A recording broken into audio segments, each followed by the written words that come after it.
अब बच्चों का वज़न महीनों में नहीं दिनों में बढ़ने लगेगा अगर आप ऐसे बनाकर बच्चों को खिलाएंगे तो यहाँ पर चम्मच पोहा लेंगे, मूंगफली लेंगे, काजू और बादाम और साथ ही में पम्पकिन सीड्स लेंगे। इस तरह से पाउडर का फॉर्म में पीस लेंगे और इस मिश्रण को हम साइड में रख देंगे। पेन रखेंगे, घी थोड़ा सा ऐड कर लेंगे, पेन को गर्म कर लेंगे और पिसा हुआ मिश्रण को ऐड कर लेंगे और खुशबू आने तक इसे रोस्ट कर लेंगे।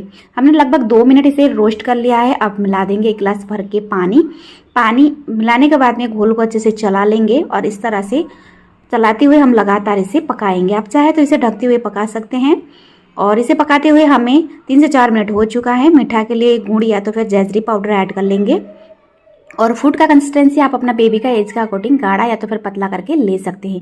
तो लीजिए, अब हमारा सुपर डुपर हेल्दी फूड बनकर तैयार है। इसे आप अपने बच्चों को दे सकते हैं। इसे खिलाने से बच्चों का वजन भी बढ़ेगा और हड्डियों की मजबूती होंगी। Thanks for watching.